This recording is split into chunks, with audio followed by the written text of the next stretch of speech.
Güzellik Bende Kalsın programından hepinize merhabalar. Bugün çok ilginç bir konuğumuz var. Kendisi turizmle ve turizmdeki spor aktiviteleriyle ve spor artık turizmin biraz daha farklı yönüyle bize anlatacak. Ahmet Sadıç, hoş geldiniz. Sağ olun. Sizin enteresan geçmişiniz var. Mühendis olmanıza rağmen rehberlik yıllarınız var. Şu anda turizme farklı bir bakış açısı bize vermek istiyorsunuz. Tabii ki Türkiye, güneş, kum derken birçok turisti çekiyoruz. Ama bir turisti farklı yönleriyle de çekmek lazım. Tabii spor aktiviteleri bunlardan bir tanesi. Evet. Ben daha çok anlatmayayım, siz kendiniz anlatın. Neler yaptınız şimdiye kadar? Kimsiniz? Neler yapıyorsunuz? Efendim ismim Ahmet Sadıç. Aslında mühendisim. 30 yıllık bir mühendisim ama mühendisliği çok yapmadım. Hemen hemen 20 yıldır turizm ve turizm işletmeciliği ile uğraştım. Bunun uzunca bir zamanı yurt dışındaydı. Asya'da ve Uzak Doğu'daydı. Türkiye'ye döndükten sonra yamaç paraşütü sporu ve turizmi beraberinde yürütüyor Fethiye'de ve Babadağ'da. Türkiye'deki en büyük merkezi aynı zamanda. Bir vesileyle orada çalışma imkanım oldu ve doğa sporlarına, doğa turizmine yurt dışında gördüklerimi ekleyerek Türkiye'de böyle bir turizm dalına yönelme şansım oldu. Daha sonra iki vizyoner idarecimizin, birisi Sayın Kaymakamımızdır Denizli Çameli'nin, diğeri Sayın Belediye Başkanımızdır Cengiz Arslan. Bu vizyonları açık idareciliğimiz vesilesiyle de Denizli Çameli'de doğa ve macera turizmine dayalı projeler geliştiriyoruz. Bu konuyla alakalı devletimizle, bakanlıklarımızla sağ olsunlar çok da büyük destek gördük. Onların da destekleriyle projeler oluşturduk. Yaya yolları, trekking yolları yaptık. Bisiklet yolları, bisiklet rotaları belirledik.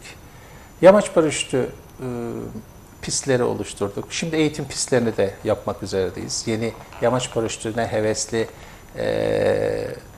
doğa sporları severlerin veya gençlerimizin bu spora yönelmesi maksadıyla bu tarz projeler, yani doğa, spor ve turizme dayalı projeler üretmeye gayret ediyoruz ilçe olarak. Şimdi esasında birçok Avrupalı güneşe hasret, karanlık bir ülkede yaşıyorlar. Geliyorlar buraya, güneş, deniz derken mutlu oluyorlar. Ama tabii gelen turisti biraz da oyalamak lazım. Diyelim ki 4-5 kişi bir aileden geliyorsa belki gençler o güneşi istemeyecek, spor yapacak. Yani renklendirmek lazım. Efendim turizmde bir derecede turizmde hedef size gelen turistin sizde para harcamasını Kesinlikle sağlamak. Başarı ve marifet bu. Dolayısıyla size gelen turistin zevk alarak, eğlenerek parasını harcamasını istiyorsak onlara yeni alternatifler, kesinlikle, gezi,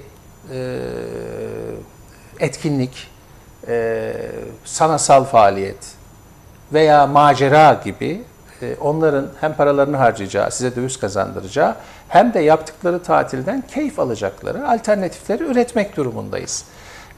Biz Antalya bölgemizde bir kitle turizmi yapıyoruz. Yani binlerce otelimiz var, yüzlerce plajımız var, yüz binlerce turistimiz var. Ama hedefimiz onların bize bıraktığı döviz miktarının artışını sağlamakta. Biz bu konuda bana göre çok başarılı değiliz. Onun için bu konuya yönelip bizde tatile gelen turistin her gününü farklı lazım. Etkinliklerle, keyifli etkinliklerle doldurmamız gerekiyor diye düşünüyorum. Kesinlikle. Biz de yurt dışına gidince hani sadece gittiğimiz yer değil, bir ekstra tur satın almak istiyoruz, görmek istiyoruz. Ve ikinci kez gittiğinizde daha farklı bir şey var mı diye de soruyorsunuz. Gidiyoruz. Tabii her turistin mantığı bu olacağına göre turistik merkezlerimizin çevresinde yeni alternatifler, yeni etkinlikler, turistlere farklı gelecek organizasyonları yapmamızda fayda var diye düşünüyorum. O zaman turistten biraz daha fazla ülkemize döviz bırakmasını sağlamış oluruz. Kesinlikle, kesinlikle. Çünkü gelen turist bir daha Türkiye'ye gelmeli. bir daha gelmeli. Bir daha gelmeli. Yani Evet. sadece bir defa değil. Mesela siz uzun yıllar Tayland'da yaşamışsınız. Evet. Ben defalarca Tayland'a gittim, yine giderim. Evet. Yani çünkü her defasında bambaşka bir şey bulabiliyorum.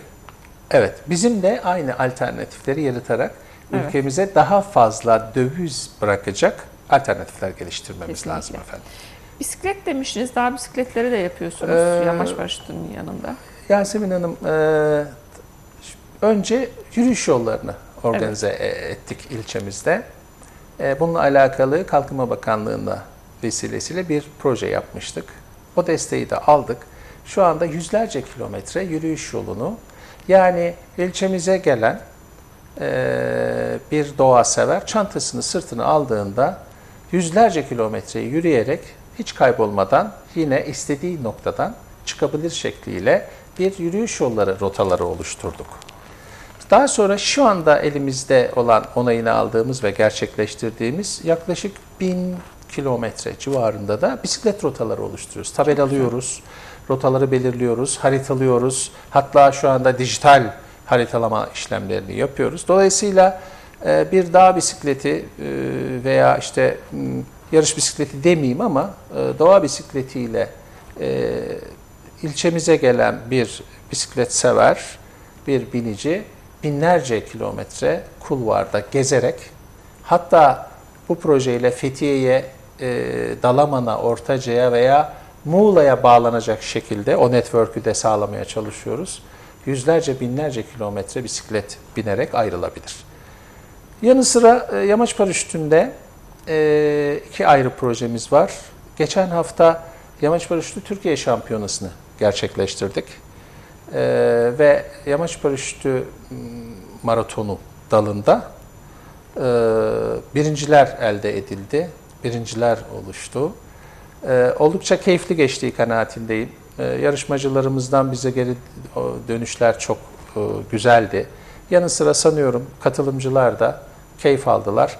Bu da yine doğa ve macera sporlarıyla gelişmeyi hedeflediğimiz bir diğer dal.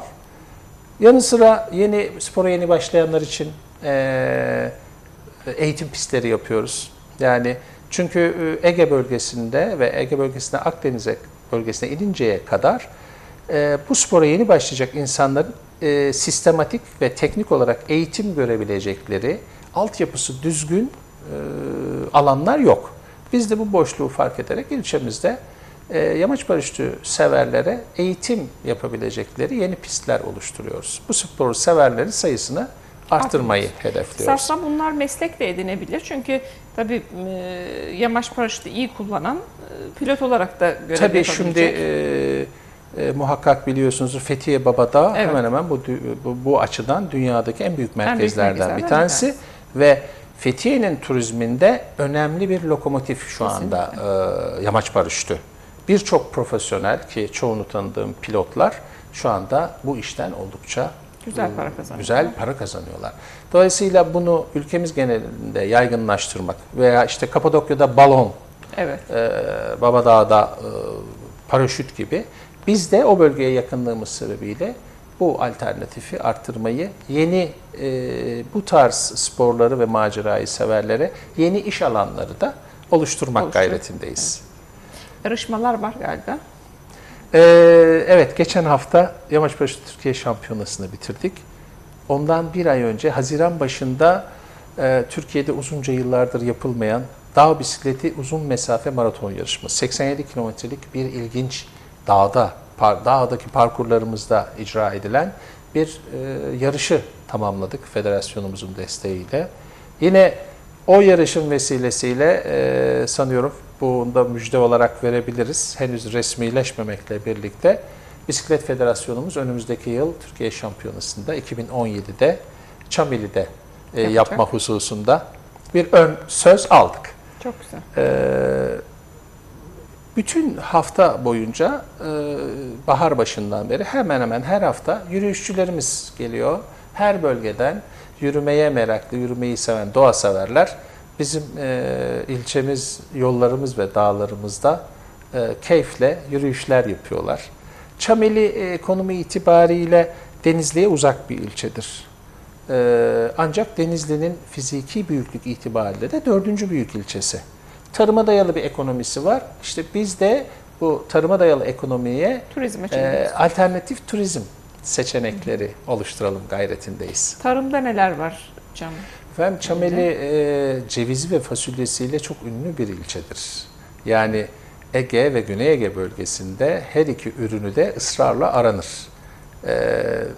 Yani ürettiği cevizi hem pahalıdır hem çok lezzetlidir diğer bölge ürünleriyle kıyasladığınızda. Yanı sıra fasulyesi de Ege ve Güney Ege'de çok tercih edilen, çok arzu edilen bir fasulyedir. İki ana kalemi bu ama onun dışında Çameli'de yazın geldiğinizde tüm yaz meyvelerini bulma şansınız var. Yükseltisi sebebiyle çok lezzetlidir. Şu anda İzmir'de bunalmışken, yani sıcak varken esasında Çameli'ne gidip bir artı 20 derecede serin serin. Tabii gündüzünüz 20'li derecelerde, geceniz de 20'li derecelerin altındadır. Yani şu anda Çameli'de akşam otururken üşürsünüz. Üzerinize bir şey alma gereğini hissedersiniz. Yani bu sıcakta Egelilere, İzmirlilere gelip bir yaz tatili yapmalarını öneririz. Konaklama nasıl? Hani Çameli'ne gelirsek otel yeteri kadar var mı? Var efendim. Yani çok büyük organizasyonlarımızda tabii ki bir büyük şehir seçeneği kadar konaklama alternatifimiz yok. Ancak gruplar halinde gelindiğinde çok rahat misafirlerimizi ağırlayabiliriz. Yani 50 kişi, 100 kişi, 150 kişi gibi gruplar halinde ilçemiz bu konaklamaları yapabilir. Yani binlerce grubun ağırlanacağı bir altyapımız yok. Zaten öyle bir hedefimiz de yok. Çünkü biz kitle turizmi yapma niyetinde ve hedefinde değiliz. Ne buna altyapımız müsait ne de biz Çameli'nin doğasını, suyunu, havasını, toprağını bu şekilde çok hızlı bozmak da istemiyoruz. Evet. Yani daha özel bir turizm yapma hedefindeyiz. Geldiğimiz zaman konaklayabileceğimiz pansiyonlar ve otellerimiz Ayrıca Kalkınma Bakanlığı, Güney Ege Kalkınma Ajansı ile bir proje yürütüyoruz. Çameli taş evler işçiliği açısından da, taş evler mimarisi açısından da bünyesinde taş ustaları bulunduran bir ilçe. Yani Çameli'ne geldiğinizde o ustaların farklı mimarilerle yaptığı taş evler görmeniz mümkün. Biz de hem bu sanatı desteklemek hem bu ustalarımızın yeteneğini genç kuşaklara aktarmak amacıyla taş evler projesi yaptık. Bir otel yapıyoruz ama bu oteli taş evlerden oluşturacak şekilde yapıyoruz. Doğayı bozmadan o mimariyi yaşatarak ve taşıyarak betonsuz taş evler yapıyoruz. Hedefimiz de bu taş evlerle hem bölge insanımıza öncülük etmek, hem konaklama alternatiflerimizi arttırmak, hem de doğa turizmiyle bu doğa yapısını birlikte yürüterek bir turizmi hedeflemek. Peki turist olarak geldik, yanımızda bisiklet yok. Kiralayabiliyor muyuz? Eğer çok büyük gruplar değilseniz biz o bisikletleri size bulabiliyoruz. Hani atıyorum bir anda 100 kişi geldiniz, 100 bisiklet bulma şansımız olmaz ama 3 kişi, 5 kişi, 10 kişi dediğimiz zaman biz o bisikletleri misafirlerimize buluyoruz. Evet. Peki yürüyüş yapabiliriz. Yani kaç günlük bir tur olabilir Çameli için? Çameli'de sıkılmadan en az 3 gün, 4 gün biz size her türlü, bir de yiyecek alternatiflerimizi henüz söylemedim. Yöremize özgü geleneksel yiyecekleri geleneksel mekanlarda sizlere sunma şansımız var. Yani birçok yerde görmediğiniz o bölgeye has yiyecekleri, tabi bu yiyeceklerin bir artısı daha var. Hiç kirlenmemiş toprakta, hiç bozulmamış suda organik, ve pırıl pırıl bir havada yetişen ürünlerden bahsediyorum. Doğal ve organiktir. Yani yaz domatesini çıktığında ben size yollarım ama yaz domatesini... gelirim ben zaten. Memnun oluruz, şeref verirsiniz. Bir yaz domatesini Çameli'de yemenizi tavsiye ederiz. Tabii. O zaman daha karışıklığı olmamış, tohum karışıklığı olmamış, orijinal her şey. Hala orijinal. Hatta bu konuda yine tarımsal bir projemizden bahsedeyim. Yine Kalkınma Ajansı'yla üstün ırk ceviz ve fasulye türlerinin korunması ve cinslerinin tespiti hususunda bir bilimsel çalışma yapıyoruz ziraat odamızla birlikte. Dolayısıyla o bölgemizdeki üstün ırktaki bize özgü ürünlerimizin de tescilini ve patentlerini önümüzdeki aylar, yıllar içerisinde sağlamış olacağız. Yani ürünlerimizdeki üstün tohumlarında muhafazasını ve belirlenmesini sağlamaya çalışıyoruz bir başka tarımsal projemizle. Çok güzel. Yani zaten kışın kar görmeseydiniz cevizler o kadar güzel olmazdı değil mi? Olmazdı tabii. Yani ceviz kar ister. o yükseltinin özelliği, bu lezzeti ve bu Evet. tadı veren. Kirazla ceviz biraz kar ister. Biraz fasulye, ceviz, Evet. elma ve yaz meyvelerinin hepsini, bu Hepsi. mevsim vişnesini Evet. bulma şansınız var. Dediğim gibi işte yükseltisi efendim 1300-1350 metre yükseltide kurulu bir ilçe. Günübirlik, hatta birkaç gece birlik çok güzel kamp alanlarımız var. Doğayla iç içe kalabileceğiniz. Yani her tür turizm seçeneğine uygun mekanlarımız var. Yani ben hoş bir otelde kalacağım diyenlere de alternatif bulabiliriz. Ben bir kamp kurmak istiyorum göl kenarında ve orada 2 gece geçirmek istiyorum Gölünüz de diyen var. gölümüz de var. Kolak isimli bir gölümüz var. Onu da internetten bakabilirler. Çameli Kolak Gölü dediklerinde çok ilginç bir coğrafyadır.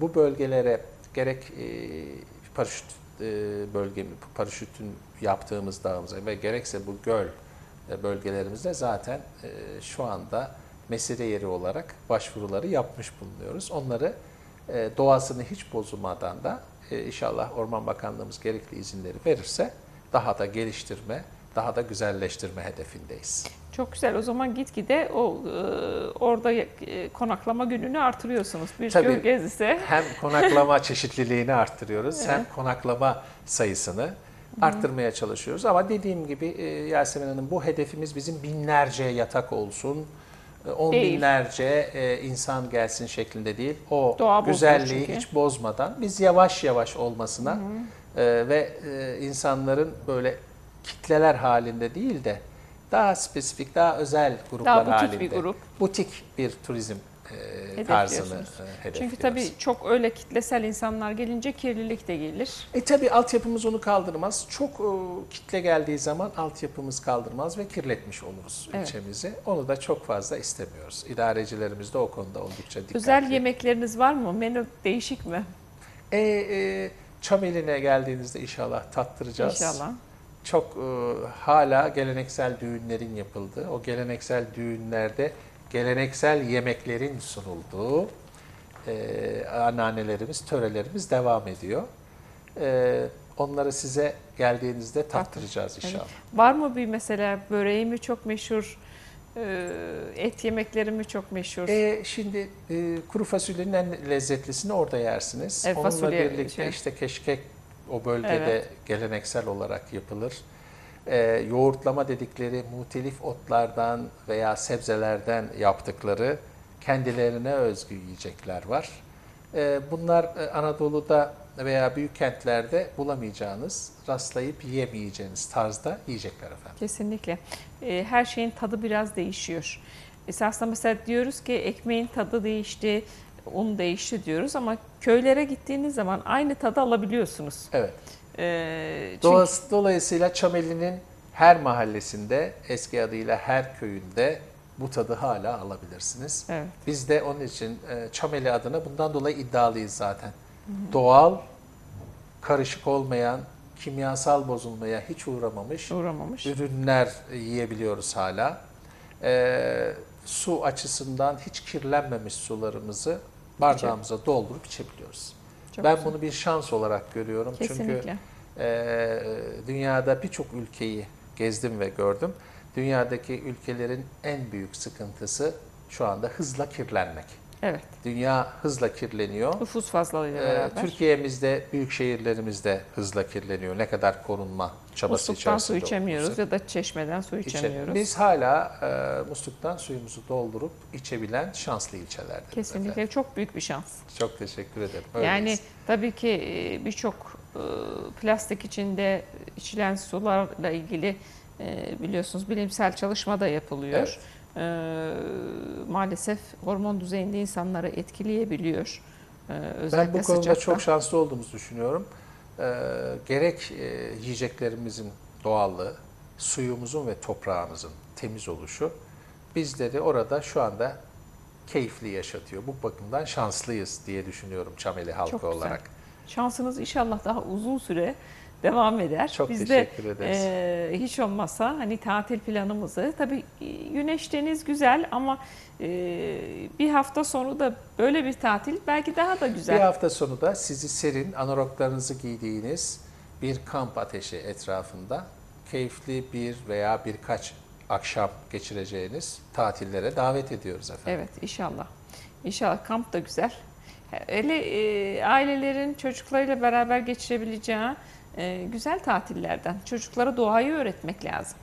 Evet, yani bisikletlerinizi getiriniz veya getiremezseniz eksiklerini bulalım ama çocuklarla birlikte doğanın içinde bisiklet sürmenin, yürümenin keyfini çok rahat yaşayabilirsiniz ilçemizde. Kesinlikle. Biz çocukken hepimiz sokaklarda bisikletle büyüdük ama yeni nesil böyle şansı Bizim yok. çocuklarımız bizim kadar şanslı değiller Evet. bu açıdan. Kesinlikle.